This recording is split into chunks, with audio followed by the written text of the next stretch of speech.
one spot and don't swing for the fences in another. Just try to make it even keel all the way through.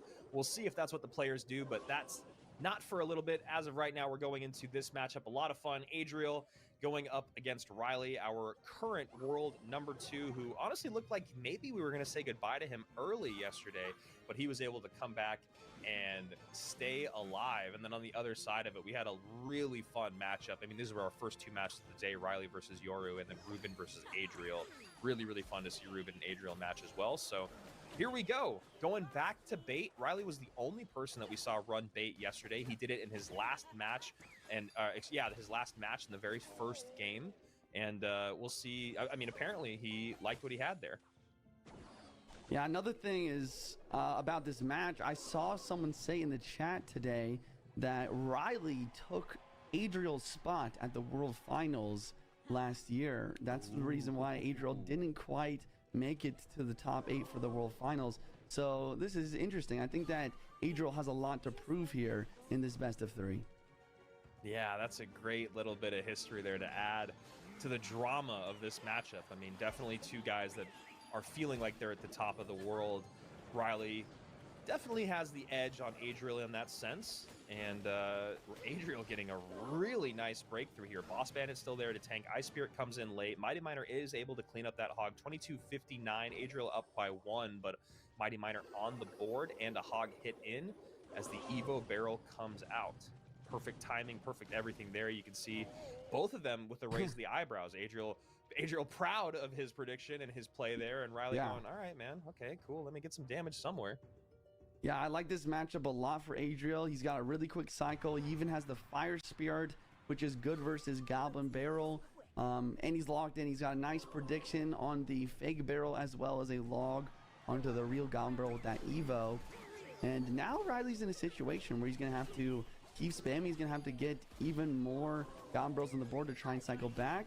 But he does get some damage into here. But here comes the hog. Earthquake going to drop down. Boss Bandit dashing. He goes for a defensive Goblin Barrel. He's struggling. The Boss Bandit connects with the pre-log. And this tower is gone. Ryley's already thinking about what deck he's going to play next game, realizing this one is over.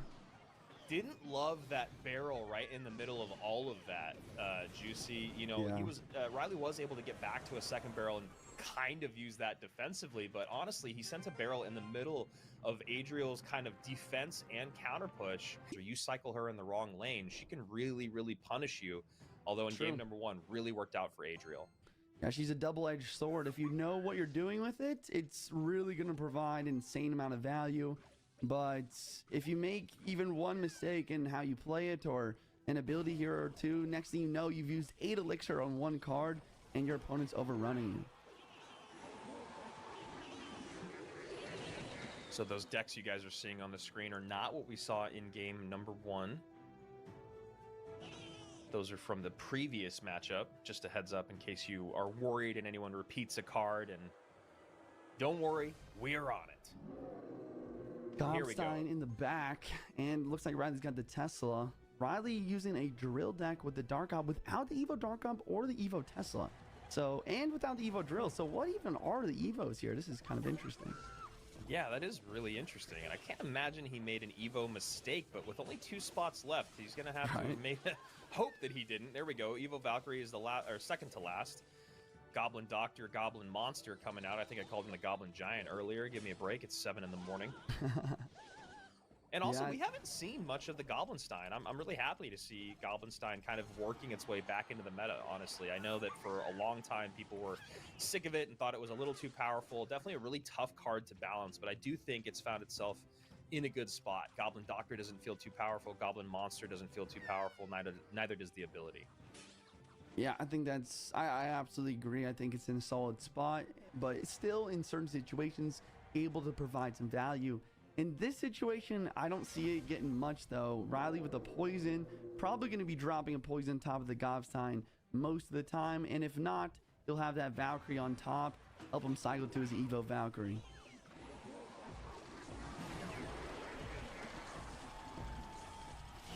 Valkyrie going to drop right now. So, yep. Under the drill here. Evo Bomber's showing up a few times throughout the competition, which has been nice. Not super popular in general after its nerf, but I think that was a good nerf, Juicy. I mean, it definitely felt like it was completely hamstrung after it happened, but I don't know. I mean, how many times could you lose a game on an Evo bomber at the bridge that you couldn't get to? Yeah, I think you're right. I think that he is in a pretty healthy spot right now. It definitely just doesn't seem like it since he was so strong before, but I mean, it's still able to get really nice ship damage, and when we're either playing at the highest level, any sort of damage matters. So it makes sense why we're seeing him come out a couple times here in this drill deck. Yeah, and that's a great point that you make. You always see that at the highest level. Any lick of damage is incredibly important, and yeah, that bomb coming through for only 2 elixir is the other thing you got to remember. So, all right, here we go. Another push coming in here from Adriel. Focus on that right-hand tower. 2204 plus the Evo snowball. It's the Valk and the guards. Wow. But he's able to stop it. He's staying alive. The goblins do get one more hit, and the Gobstein scientist as well. Adriel now up about 300 damage here despite not having a big spell. Yeah, Adriel just keeping up some really great pressure, and you know, this deck, this iteration of this deck is, you know, kind of what we saw Pedro run as well, and I don't know, pretty cool. Seems like it's working out all right. Yeah, Adriel's liking it as well. We didn't see it all yesterday. Sorry, go ahead. Yeah, I just think, yeah, you're absolutely right. We haven't seen it at all, and it doesn't even look like a good deck, honestly, but it's working, and that's all that matters. Speaking of working, these guards are working. Get some damage for Ryley on the right side, and all of a sudden, we're kind of evened up. We have about 53 seconds in triple elixir overtime. Arrows on the Dark Gob, and Ryley completely switching lanes. Here we go, poison on top of the hut. Hut right in front of the tower to catch the guards, plus the drill. Now the Evo snowball comes in. Goblins from the hut, though, should come out and help. 1353, still a decent amount of damage in there for Adriel. Down to 1330 against 405. Ryley back on offense. Evo Valk, the great equalizer, comes in. Fire Spirit on top, but those goblins are going to get on top of the tower. Fire Spirit mistimed. And once again, this is the importance of having a log or bar barrel in your deck. If the opponent goes for the Evo snowball and you don't have something to take out those goblins, and once again, look, the goblins are in the tower. Ryley with a snowball on offense, but the bombers helping out. Goblins still get hits. This is shot for shot. Everyone is going in for the damage in the last second. The Dark Goblin walks on the tower, and Ryley takes game number 2, tying up the best of 3. Every time we do CRL, top 1,000 players get invited to what then gets you to the end of the month in our CRL monthly finals. So I hope that made sense. But the best way to do it, subscribe to the channel, follow on Twitch, follow along on Twitter or X to make sure that you see when these competitions happen. And then, hey, we could be calling your matches here, just like how I've never called a Tourist or a Yoru match before this weekend. Been doing this for a very, very long time. That could be you this year. All right, we're hopping to the game number 3 here. This is an elimination match, so someone's gonna be walking home away with $500. I mean, it's not nothing, but I know the ambition these players have. They want that champion prize, and the Ram Rider ignores the Goblin Hunt once again. This pathing, the recent pathing update, I'm glad I'm seeing it not only affect me, but also the best players in the game. Yeah, that's a really good point that you make, because I definitely have found moments where, I mean, and Ryley's not completely out of this game, but he is in a bad spot. But I've definitely found that happen quite a few times. Great King Tower activation there. Still cost him a little bit, where the new pathing has just completely done me dirty. Okay, Monk in the back from Adriel. We have a Skeleton Surround last second from Ryley. Really well played. That's going to be 0 hits with the help of the King activation. And you're right, it did cost a lot for him to make that activation happen, but it's an investment. It's going to help him out for the rest of the game now. But now he has to deal with this expensive push with the Monk, Ram Rider, and once again, Ram Rider getting pushed to the side by the Monk, making it so that it completely bypasses the Goblin Hut.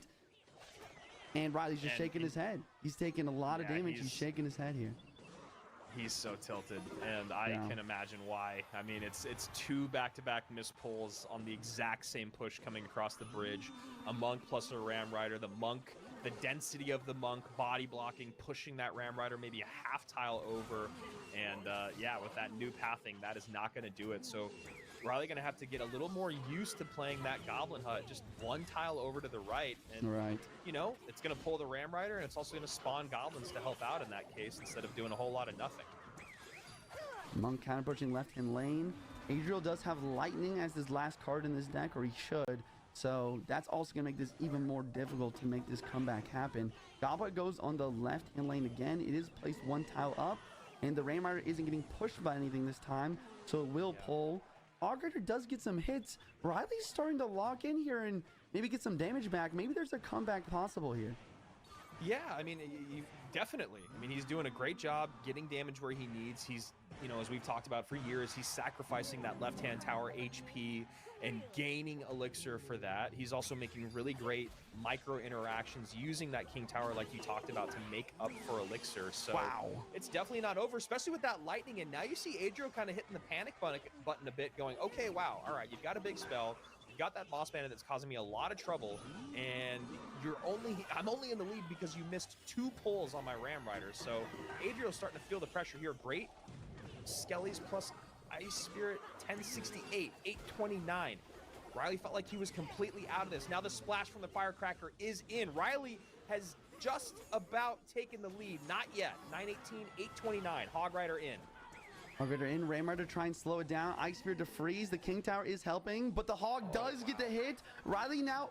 Wait! The Boss Bandit re-dashes back to the tower, and Ryley is lightning range. Will Adriel build a lightning block? No, he has nothing to make it happen. Ryley is going to make the craziest comeback we've seen today. No way, dude. No freaking way. That is just being lulled into a false sense of security. Adriel had everything he needed there. And even if it was a bad matchup, Juice, I don't know. If you're up by that much damage, can a bad matchup really be that bad? Wow. I feel like he just got a little too comfortable.